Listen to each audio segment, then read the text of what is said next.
Hey everybody, so it's Sunday, May 31st, I believe. I'm just here doing a chimney repair because these homeowners, they have an attic. Their attic's being utilized. It's not insulated or anything like that, and they have a lot of water problems. So take a look at the way that these guys did their chimneys. Always comes down to nail placement. You're gonna see that way. See how close these guys got. All their protrusions are all really close to the chimney. Now keep in mind, these people did have steps. They did have the ice and water on it. I tell people all the time, they think that ice and water is 100% waterproof.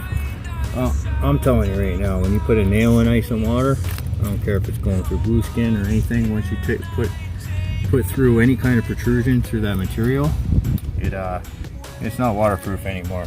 So it ain't nice the front. So basically what I did is I ripped off, a bundle, some shingles around a chimney. I'm gonna re-ice it up. I'm gonna make some larger step flashes, and what I'm gonna do is I'm gonna keep all my nails far away from the sides of the chimney, and then I'll end up a new chimney flashing, and we'll see how it goes. This always comes down to nail placement. So here, take a look at this. Even that shingle, nail should be right over there. Nail should be there, but it's there. And another thing, just wanted to let everybody know. So I was thinking about this the other day when I was on a service. I was on a service call the other day, and I was thinking, why do we always have so many goddamn leaks now compared to when we were using 3-tab shingles? And that's the only thing I can think of. Okay, so obviously when you're on a lower pitch, you want to have a bigger step than you normally would. So if you're on a lower slope, like a 412, 612, 712, you want to make your step a lot larger than, say, if you're on something like this, which is I guess this is a 912. Because so what happens is these new architectural type shingles, they got multiple layers, right? So the bottom half of this shingle is a lot thicker than the back half of this shingle. So especially when you're putting these shingles down on a low pitch deck, eventually over time that single layer, the whole top back of this shingle, where it connects to this thickness, double thickness part, it's going to concave.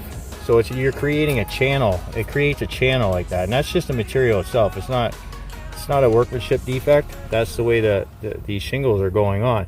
So when that creates that channel, it's giving a place for the water to enter in at one point via a seam, and then once it gets in that channel, then it has the ability to run sideways.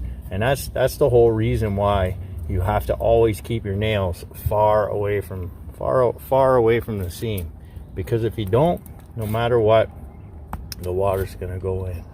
Okay guys, I got everything all prepped up and stuff like that. So now that I'm working on the install, I want to show everybody the best way to install step flashes. Okay, I don't know I can't remember what the books say about it. It's been so long, but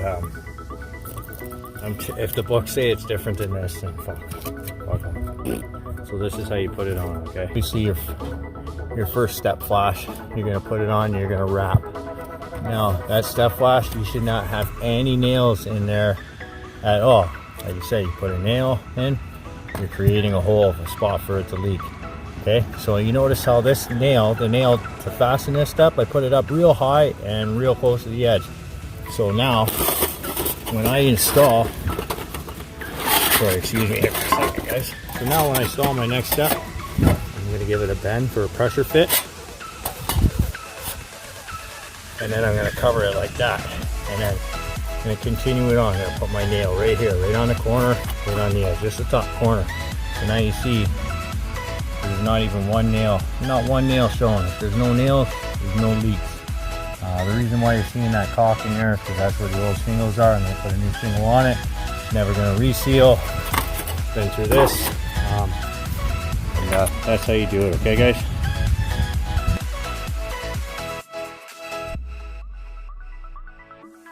June 1st, 2020. Guess what? We're on another bad nail placement leak. So yeah, you got valleys, got your valleys. This is where the water's starting to come in here.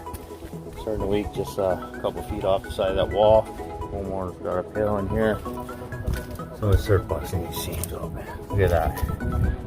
You got about 2 inches away from that seam, right under where that valley's coming down. Where that valley is, obviously, you guys should know that's a lot of water coming in there. Okay. Even this for that amount of water coming down, that's too close. Too close. And it's not even fully driven. That nail's not fully driven in. So that makes an even bigger hole. This one, that one's even worse. Look how that nail's put in there. See that? That's no good. No good. That's a leak. Now, also here, look at this. So this thing, I think it's ripped up. There's like got a little hole there. Whoa. Guys, please. Begging you, man.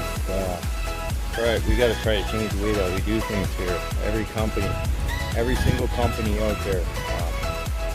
When you're on a low pitch, try to make your steps bigger. Keep those nails away from the seams. When you're on a steep roof,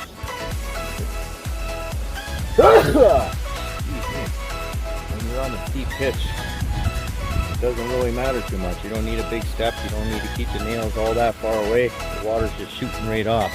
So when you're on stuff that I can just walk on without a plank, you got to give an 8-inch stagger with your shingles, and keep those nails 8 inches away from the seams as well.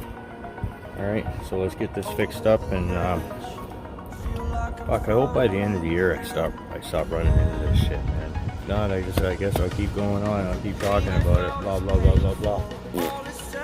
Get her done.